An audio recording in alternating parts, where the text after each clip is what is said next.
Good morning Vande Mataram મિત્રો. આપણે 8.1 complete કર્યું પછી હવે ફરીથી બાયનોમિયલ દ્વિપદી પ્રમેય જે છે તે થિયરી લઈને આગળ વધીએ છીએ. પણ સપોઝ મારે કોઈ વચ્ચેનું પદ જોઈતું હોય તો શું કરવાનું? થોડો આઈડિયા મેં તમને આપી દીધો હતો. મારે વ્યાપક પદ જોઈએ છે. વ્યાપક પદ ઇન શોર્ટ કે તમારે કોઈ પણ પદ લખવું હોય વચ્ચે કોઈ પણ સ્ટેપ પર, ઓકે, તો કઈ રીતે લખી શકાય? તો એને લખાય છે PR+1. કેમ R+1? તો કે અહીંયા R મળે એટલા માટે. જો આપણા કુલ પદો કેટલા છે? તો કે 0 થી શરૂ થઈને n સુધી. વારંવાર કહું છું, કુલ પદોની સંખ્યા n નથી, n+1 છે. ઓકે, તો આ વ્યાપક પદ કેવી રીતે લખાય? તો કે મેં 0 થી શરૂઆત કરી. પહેલું પદ T1 લખવું હોય તો 0, જુઓ. T2 લખવું હોય તો NC1, a ની n ઘાત, b ની 0 ઘાત. T સેકન્ડ પદ લખવું હોય તો a ની 1 ઘાત ઘટાડો. જો મેં તમને એવું કીધું હતું કે આ બંનેની બાદબાકી એટલે અહીંયા થઈ જશે n a r. આ બંનેની બાદબાકી અને b ની ઘાત કેટલી? તો કે b ની ઘાત અહીંયા જે હોય એટલી. અહીંયા 1 છે તો અહીંયા 1, તો અહીંયા r છે તો અહીંયા r. પહેલું પદ NC0 1 છે અહીંયા, તો એના કરતાં 1 ઓછું. અહીંયા R+1 છે તો એના કરતાં 1 ઓછું NCR. ઓકે, આ બંનેની એકવાર આ ડિસાઈડ થઈ ગયું ને પછી ઈઝી છે. a ની ઘાત આ બંનેની બાદબાકી અને b ની ઘાત અહીંયા જ છે એટલી. ઓકે, તો આ રીતે તમને કોઈ પણ વ્યાપક પદ મળી શકે. તો આ થઈ ગયું તમારું વ્યાપક પદ. હવે વ્યાપક પદનો ઉપયોગ ક્યાં કરશું? તો કે બે રીતે કરશું. એક તો મધ્યમ પદ મેળવવા માટે, અને બીજી વસ્તુ છે કે મારે કોઈ પણ ઘાત જોઈતી હોય. સપોઝ x ની 5 ઘાતનો સહગુણક શું આવે, તો ત્યારે આપણે વ્યાપક પદનો ઉપયોગ કરશું. પહેલા મધ્યમ પદ જોઈ લઈએ. હવે અહીંયા થાય છે શું? તો કે પદોની સંખ્યા તમારી ઘાત કરતાં 1 વધારે છે. 2 ઘાત હોય તો મને 3 વિસ્તરણમાં 3 પદો મળે, 3 ઘાત હોય તો 4 પદો મળે. ખ્યાલ છે તમને? ઓકે, તો એક પદ વધારે છે એટલે 2 થી ઘાત હશે ને તો પદોની સંખ્યા અયુગ્મ થશે. 6 ઘાત છે જેનું વિસ્તરણ આપણે કર્યું છે. જો 2 થી 3 દાખલા એવા છે કે જે આપણે 6 ઘાતનું વિસ્તરણ કર્યું છે, તો ત્યાં પદો 7 છે. તો જે 6C3 વાળું પદ છે ને એ તમારું મહત્તમ હશે. એ પણ મેં તમને બતાવ્યું કે કયું પદ મહત્તમ થાય, કયા પદની મૂલ્ય મહત્તમ થાય. તો કે n/2 કરો અને તમને જે મૂલ્ય મળે, n યુગ્મ અયુગ્મ બંને ડિપેન્ડ કરે છે. જો n યુગ્મ હશે ને મહત્તમ મૂલ્ય, આ થિયરી તમારી ટેક્સ્ટબુકમાં નથી, n/2 કરો. ઓકે, અને જે મળે, સપોઝ n યુગ્મ છે તો તમને n/2 એક ફિક્સ નંબર મળશે. બરાબર છે? તમને જે નંબર મળ્યો એ મહત્તમ પદ. અને સપોઝ n અયુગ્મ છે, n અયુગ્મ છે તો શું ક્રિએટ થશે ગાઈસ? તો એવું થશે કે n/2 કરતાં સપોઝ n બરાબર અયુગ્મ એટલે હું 5 લઈ લઉં તો 5/2 કરો એટલે મને શું મળે? તો કે 2.5 મળે. યસ, તો બીજું એક આ તરફ ખસો અને એક આ તરફ ખસો, બીજું અને ત્રીજું પદ એટલે શું થશે? તો કે 5માં એક ઘટાડો n-1/2 અને n+1/2 એક વધારો. એ વાળા જે પદ હશે ને એ તમારા મહત્તમ મૂલ્ય કોના? NCR નો. NC0, NC1, NC2, NC3, NC4 એવી રીતે NCn સુધી જાઉં છું. તો એમાં આ જે પદ છે આની વાત નથી કરતી, આનું મૂલ્ય મહત્તમ આ બંને પદમાં મળે. આ બંનેનું મૂલ્ય પાછું સરખું હશે. લાઈક 5p2 અને 5p3 5 ઘાત છે તો 5/2 મેં બતાવ્યું ને. બીજું અને ત્રીજું પદ, બીજું અને ત્રીજું એટલે 5c2 અને 5c3 એના વાળું જે પદ છે. ઓકે, પદની વાત કરીએ તો એ n+1/2 અને n+3/2 થશે. મૂળ પદ અહીંયા પણ n/2 +1 મૂળ પદ. પદની જ્યારે વાત કરીએ અને એ જ પદો તમારા થઈ જશે મહત્તમ પદ. મધ્યમ પદ જે હશે એ એ મહત્તમ મૂલ્ય ધરાવતા હશે. એટલે અહીંયા મધ્યમ પદમાં તમને બે કિંમત મળે. પહેલું n યુગ્મ હોય તો શું થશે? મધ્યમ પદ. બિલકુલ એવી રીતે યાદ રાખવાનું કે બે વડે ભાગ્યા કરી શકાય, અને જો પૂર્ણાંક સંખ્યા મળે તો પહેલા n/2 અને +1. મૂળ પદ મહત્તમ પદ, અને અહીંયા આ મહત્તમ પદ પણ લખ્યું, આ મધ્યમ પદ લખ્યું, અને આ મળે છે તમને એનું મહત્તમ મૂલ્ય. NCR ની વાત કરું છું, A અને B ની વાત કરતી નથી. A અને B અનુરૂપ તમારો જવાબ ચેન્જ થઈ શકે. હું આના મૂલ્યની વાત કરું છું. 6C3, 6C4, 6C5, 7C3, 7C4 એ બધામાં મહત્તમ મૂલ્ય કયું? તો કે તમારું જે મધ્યમ પદ હોય ને એનું મૂલ્ય મહત્તમ મળે. જો n અયુગ્મ હોય તો મધ્યમ પદ થશે તમારું. શું કરવાનું? તો કે n પ્લસ, જો અયુગ્મ છે ને તો એમાં 1 ઉમેરશો ને તો તમને પૂર્ણાંક મળશે, અને 3 ઉમેરશો તો પૂર્ણાંક મળશે. તો આ બંને પદો તમારા મધ્યમ પદ થશે. હજી એક થિયરી તમને આપી છે કે સપોઝ x + 1/x ની 2n ઘાત છે, તો એમાં અચળ પદ કયું થાય?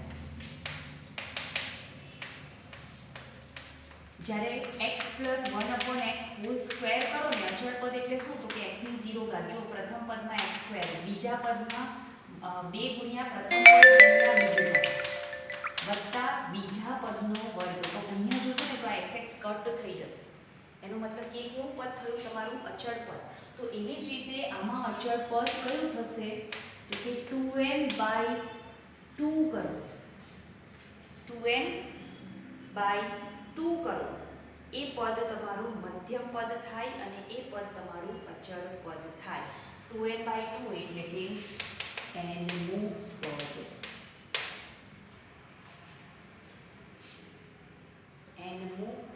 nમું પદ એટલે શું? તો કે tn. અહીંયા જોઈએ તો nમું પદ એટલે કયું પદ? તો કે સ્ક્વેર છે ને, સ્ક્વેર છે એટલે શું થશે? તો કે 2/2 એટલે 1, t1.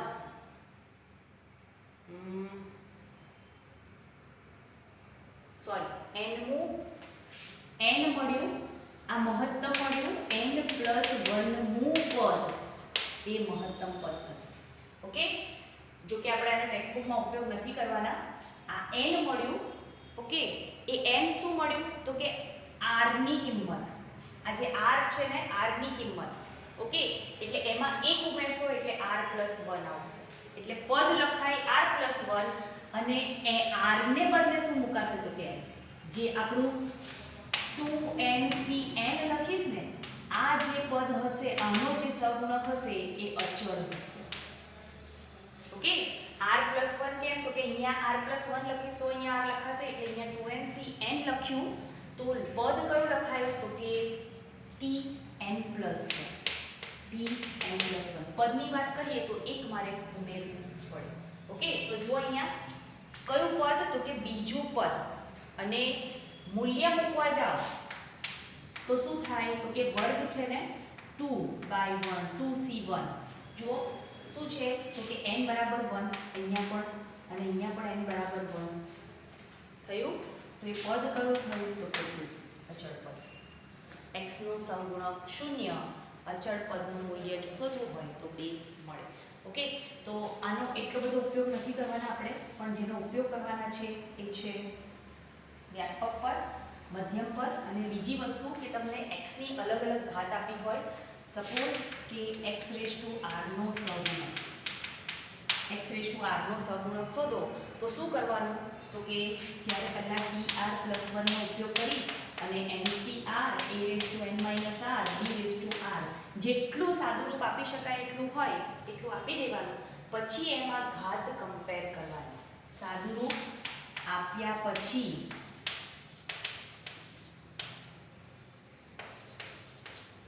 ઘાત, x ની ઘાત ને સરખાવો.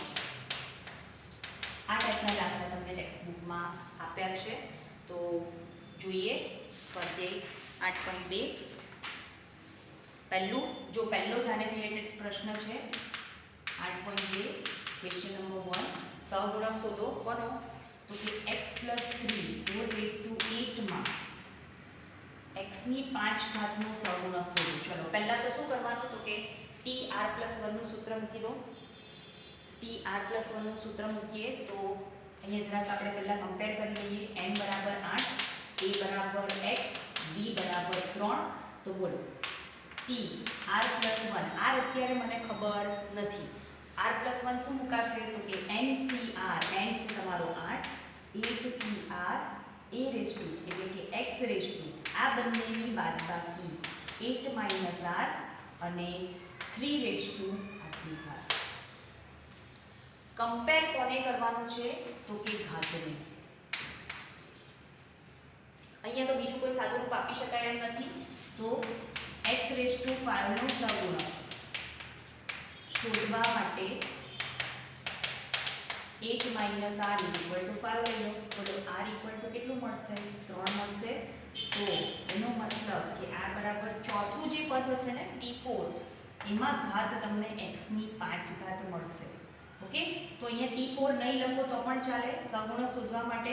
તો માટે x રેઝ ટુ 5 નો સહગુણક ઇઝ ઇક્વલ ટુ હવે x રેઝ ટુ 5 નો સહગુણક લખો છો તો x રેઝ ટુ 5 લખવાની જરૂર નથી. r ને બદલે 3 મૂકી દો.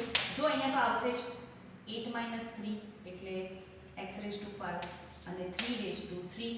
બોલો આને લખાય 8 × 7 × 6 upon 3 × 2 અને અહીંયા 27 કટ થઈ જશે 56 × 27 કમ્પ્લીટ તમે કરશો.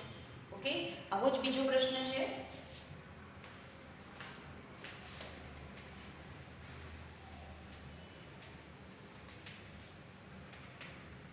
આવો જ બીજો પ્રશ્ન છે. શું છે a - 2b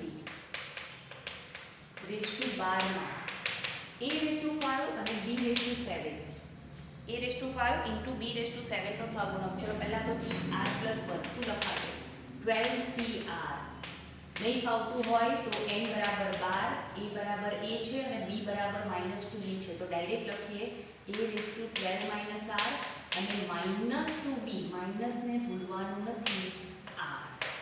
ઓકે હવે કમ્પેર કરવા માટે પહેલા તો મારે b ની ઘાત પણ છૂટી પાડવી પડે. અહીંયા થોડુંક સાદું રૂપ આપવાય m છે તો આપી દઈએ -2 ની r ઘાત b ની r ઘાત. જોજો હવે a અને b બંને ઇન્ટુમાં આપેલા છે એટલે ઘાત કોઈ પણ એક સરખાવશો ને તો પણ ચાલશે. ક્યાં તો r 12 - r બરાબર 5 લઈ લો તો પણ ચાલે, નહીં તો ડાયરેક્ટ r બરાબર 7 લઈ લો કારણ કે બંને ગુણાકારમાં છે એટલે એક જ તમારું પદ છે. Okay a raise to 5 × b raise to 7 ના સહગુણક માટે બોલો 12 - r = 5 લો. a ની ઘાત કમ્પેર કરો અથવા તો ડાયરેક્ટ b ની ઘાત કમ્પેર કરો. બંનેમાંથી કોઈ પણ એક જ લખવાનું છે. જો અહીંયા ડાયરેક્ટ જ ઘાત પડે છે તો r બરાબર 7. તો a raise to 5 × b raise to 7 નો સહગુણક. હવે જ્યારે સહગુણક એટલે સાથે ગુણાયેલું લખો ત્યારે આ અને આ પદ લખવાની જરૂર નથી. ખાલી સહગુણક લખશું કેટલું r બરાબર 7 12c7. પદ પણ લખવાની જરૂર નથી કે 8નું પદ. ચલો 12c7 અને 12c5 લખાય. 6 12 / 2 કરો. 6 છે 6 કરતાં મોટો છે તો ફેરવી નાખો. બોલો -2 ની 7 ઘાત એટલે 128. 12 × 11 × 10 × 9 × 8 છેદમાં 5 × 4 × 3 × 2 ગુણ્યા માઇનસ આગળ લઈ લીધું 128. જો અહીંયા કટ થઈ જશે 5. ઓકે 5 × 10 અને 4 × 12. ઓકે કેટલા વધ્યા તો કે 11 × 8 9 72 × 128. ફરીથી આ ગુણાકાર તમારા પર છોડું છું. આટલું કામ તમે કરી શકશો. ઓકે ત્યાર પછી વ્યાપક પદ લખો એટલે NCR નું પદ લખવાનું છે. વ્યાપક પદ એટલે શું તો કે NCR નું પદ લખવાનું છે. તો જોઈએ question number 3 x³ - y whole raise to 6 માં n બરાબર 6, a બરાબર x³ અને b બરાબર -y. તો શું થશે? તો કે tr+1 વ્યાપક પદ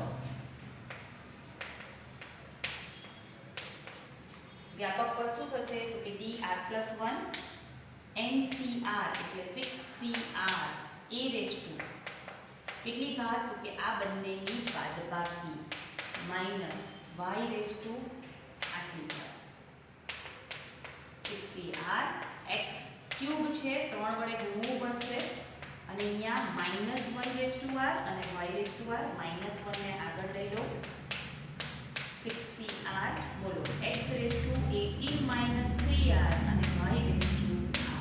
આ થઈ ગયું તમારું વ્યાપક પદ. બસ આટલું જ કરવાનું હતું. ચોથો પ્રશ્ન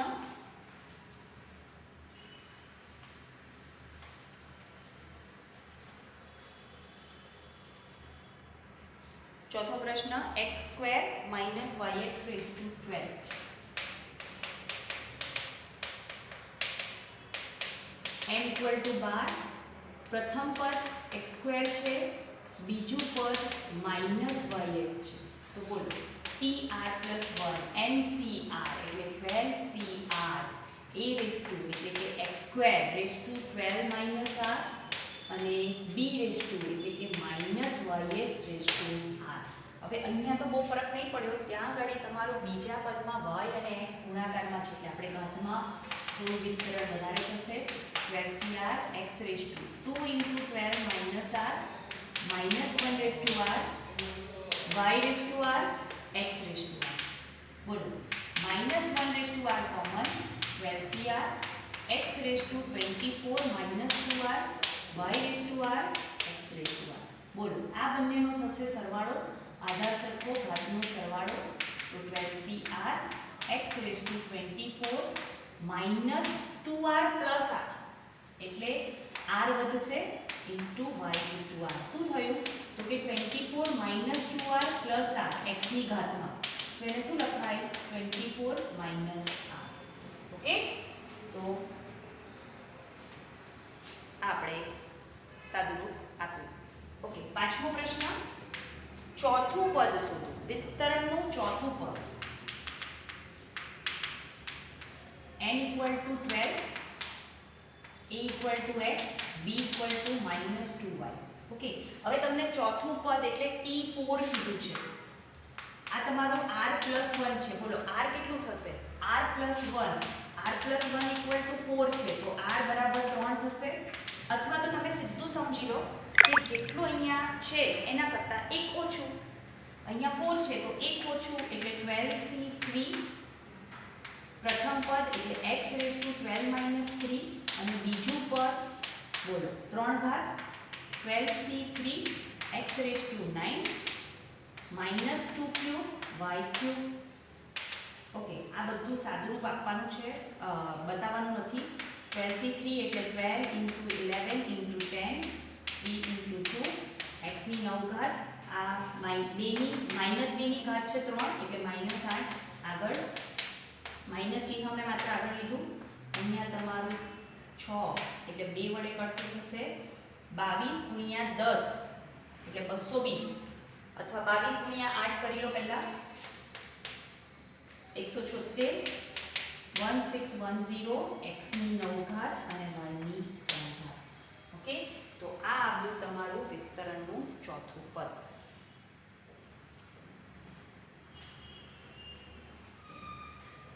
તો મિત્રો અહીંયા આજે આપણે સ્ટોપ કરીએ છીએ. છઠ્ઠા દાખલાથી ફરીથી આગળ વધશું. ત્યાં સુધી બાય. વંદે માતરમ.